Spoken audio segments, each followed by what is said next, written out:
Why am I looking at the butt of my car? Because on day 3, I'm going to, not we. There's no we.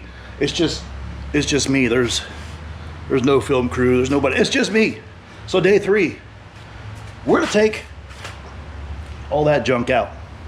Rear suspension comes out. You did miss something. I mean, I took like 10 minutes yesterday or day before, whatever it was, and I popped the trunk lid off, 4 bolts, and I pulled the rear window out.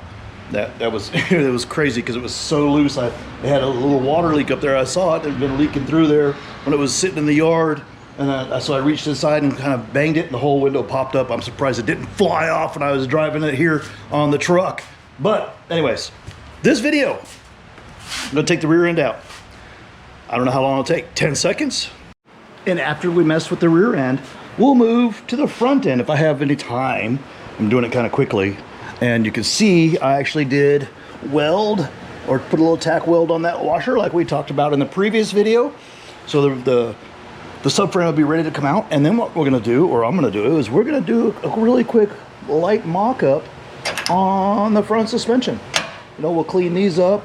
We'll put a coilovers in there. We'll put a set of control arms in there. We'll kind of we'll map everything out. We'll do little light tack welds on everything to hold it in place and take it back apart. And then we'll see how far we get. All right, video 3, thank you, bye. Proof, I have proof this is a yard car. Let me show you something. And if you're worried about me cutting up the car, don't, because we're gonna cut the snot out of it and make a good car out of it. If you look in here, you can see the floor is totally Flintstone. I didn't cut that out, that was already cut out. It was rusted and cut out. It was rusted just like this. And that's why a car like this was a really poor candidate for Kevin to restore. But I'm not worried about it because this here, I already have a replacement for it. And it's also a sloppy second part. This is actually a floor panel out of another second gen. That's trimmed and fit right to the spot. We'll butt weld it in or tack weld it in, whatever we're gonna do, or lap weld it, then we'll seam seal it and everything else. It even has a sound deadener from the previous car still on it. And then back here, where it's rusted like crazy, I don't care. Because, like drag race guys, we're gonna cut all this out. We're cutting inner fender wells out and all that floor out because we're back half in this car. We're gonna probably work off the factory frame rails, but this floor is gonna be gone, that floor is gonna be gone, it's gonna be gone up to the trunk floor, and who knows, we may take the trunk floor out. I might take the whole back of this car out. I don't know yet. I know down here though, this all goes. That's why I wasn't worried about any of it. The boxes that are there, I'm gonna see if they're savable.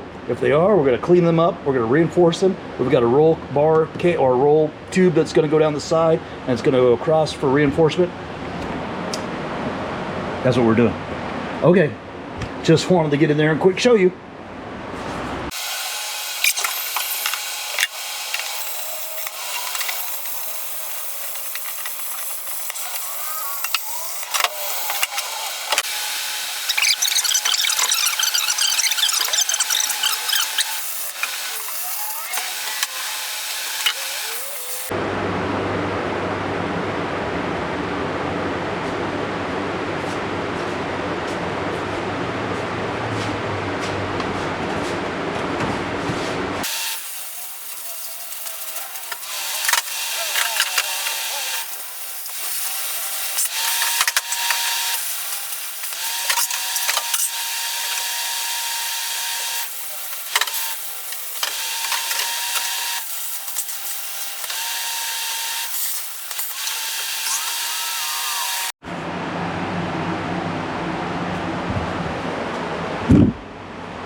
Look at that, it's even a broken leaf spring.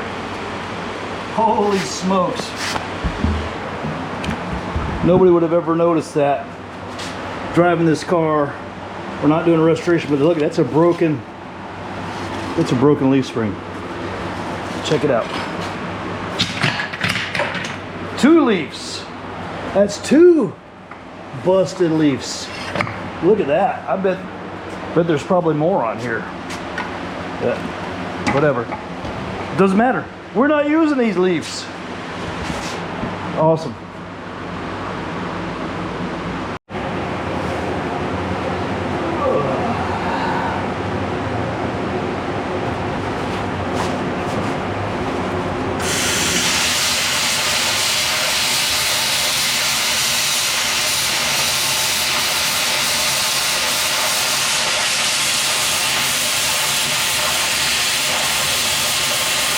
I like using a plasma cutter for rough cutting.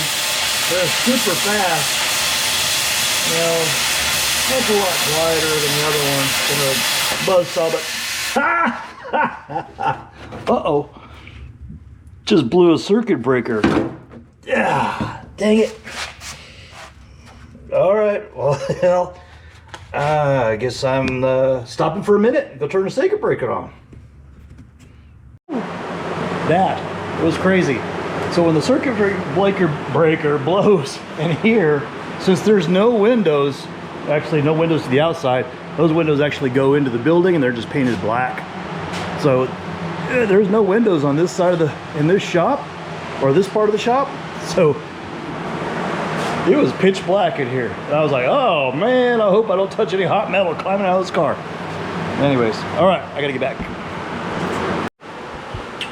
I'm glad you're watching my crazy project, and we were plasma cutting some of the rear floor.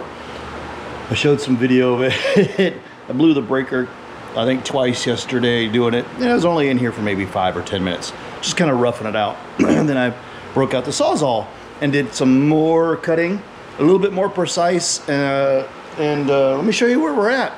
I mean, I think I'm gonna cut more out of the floor, probably all the way up to the back of the package tray, but here's an idea. You know, we're back half in the car. And by doing this, it allows me to see the poorly saved areas, the rusted areas. You know, I think I'll take the top. I think I'll take that top skin right off of the rail. That way I can clean the inside of the frame rail up. And then I think we'll probably go up higher and probably across. Maybe right to this area. You know, where the rear floor comes in at. And then we'll go across. I think that'll look really good. You know, and like I said, this is all going to be closed off. You know, we're going to have a roll bar right here, and the panel will come up and back. So all this is closed off. None of this is actually exposed to the entrance of the car. So this actually becomes all its own. We'll end up cutting the inner fender well out a little bit more. That way we can have more articulation room for the rear suspension. But now you can see what we're doing. And this is really, this is going to be really slick because by doing this, let me switch to the other side. All right, so we're on the other side of the car now. You can see there's the factory subframe right here, and it actually goes this direction. So we'll end up notching out the floor right here, and we'll actually add in a tube to there, and it will come straight back and connect to the factory frame rails, and then we'll reinforce the factory frame rails. Let me kind of give you an idea what we're doing. Well, I didn't realize the camera was running. I just turned the fan down a little bit. So we're gonna talk now. You saw the back end, and we're gonna walk up here to the front. We're just gonna do a light mock-up on stuff, and we'll talk about why I picked the parts I have, and I don't know, basic decisions behind it. So let's start with number one. I'm gonna actually use the UMI arms. I have not used the UMI arms on a second gen. You know, we've had them on other cars, other second G bodies and so on, but on a second gen I haven't done it. And I have the option of using these, so I think I'm gonna use UMI top and bottom. You know, with the I'm going to use a Ride-Tech triple adjustable coilover. So like you saw, we were going to do a chicane bracket up in here, which is really cool. I mean, UMI makes a bracket that goes in there, and it actually is supposed to sit a little higher. You have to notch this out, and then everything moves up, and it locates off of the the bolts that are already there. You take that bolt out, you slip it through, and weld it in. Really a nice kit. Not for me. And reason is, this is designed to be used with a 7-inch stroke coilover. Okay, that's cool, but this is sloppy, right? We're reusing everything we have. So the coilover that I have is the RideTech Triple. It doesn't have 7 inches of stroke. I measured it out. I've got 3.6 inches of stroke, and I am at 11.5 inches at ride height. If I used the UMI bracket, everything would sit too high, I would have no droop or downward travel at all, because everything sits way up here. So how do I get around that? Well, I'll go use a SpeedTech bracket. This is a SpeedTech bracket for a first-gen Camaro. It sits a lot lower. Matter of fact, let's see if we can put the two in there together at the same time, give you an idea. So that sits there, which brings the stroke way down here, where the UMI bracket, that's how much taller it is. I mean, I could actually put a chicane, the chicane bracket underneath the UMI chicane bracket. Can you see that? That's crazy. I don't have a 7-inch stroke coilover. So we're going with this bracket as opposed to the UMI bracket. That's the only reason. So if people get questions, well, why did you use it? Dude, this is sloppy. But I'm doing these kind of things. So you guys understand. Just putting things together, that's why we mock it up, take it apart, mock it up, take it apart. So let me just fast forward till I hit a spot where I think we need to talk. Throwing the suspension on.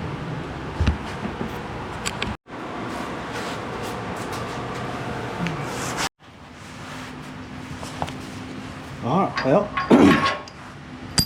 we'll see how easy the arm slips in there. We're just doing mock-ups. I haven't greased anything yet, so we'll see. And look at that. Oh, looks like the back lined up faster than the front. Put a bolt in there, and let's see what I can do with the front.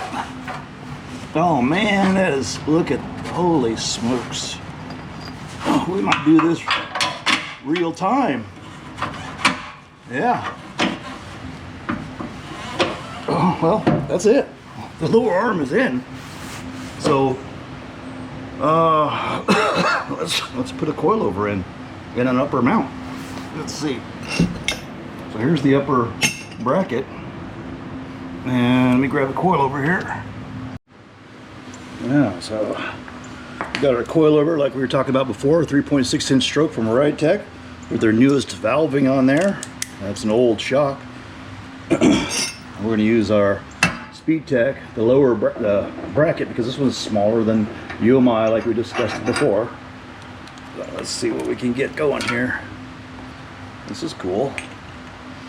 And this is a mock-up. I mean, I have to go back and trim all this, but I just wanted to make sure everything plays together well, looks right. Yeah, that's nice. I'll throw this through the lower arm, the hose from the triple adjustable coilover. All right, and then we're going to bring a jack. I'm going to bring a jack in and bring the lower arm up. Yeah, we're going to bring that lower arm up here.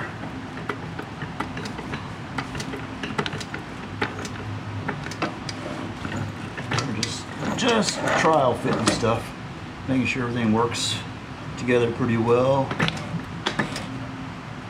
think I got a couple of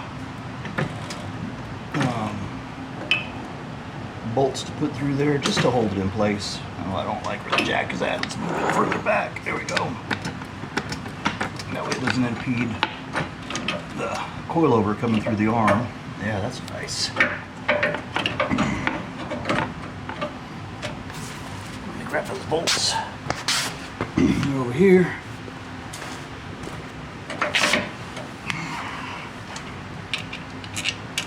Just drop them through. You can see how nicely they line up. That's super easy. Okay. we got the coilover and the basic bracket, the lower arm. There's our upper arm. Man, that's easy enough to put on. So what I'm doing, if you look real closely, it's got two different sides, thicker and thin. I'm putting a thinner side towards this. That way I can use the different shims. Actually, I should do it the other way. Yeah, we'll do it that way. We'll use the thicker side towards it so we actually have more camber. So I'll turn that. I'm just turning it over. I know it's upside down. There we go. And let's see. There we go.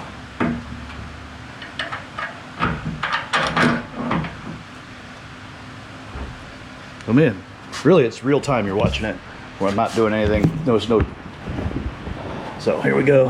Now we got a nice setup in here. And that's it. So we know it all works together pretty well. Got a good droop on there. I'll put a bar on here and I'll check how much caster we're starting with. And so that was it for the front. That was it. Cool. So in this video, I cut more of the back floor out because we're back half in the car. We pulled the rear end out, and I did undo the 4 bolts on each side and hammered the leaf springs off. And we fitted the front suspension. Get an idea what we're working with. I'll put a spindle on there and everything else, but hey, you know, not bad. I've got 3 working days on this car, or 4. I have to go back and count. And not even full days. You know, a couple hours here, a couple hours there, and that's it. Thanks for watching. It's gonna get better from here. We're gonna cut more floor. We're gonna do a frame in there. We'll cut the trunk out. We got a lot of stuff we're gonna do. And then we'll start bending some tube and building some really cool cage stuff. And build an autocross car.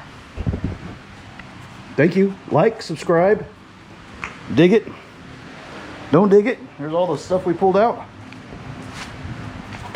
Thanks, guys.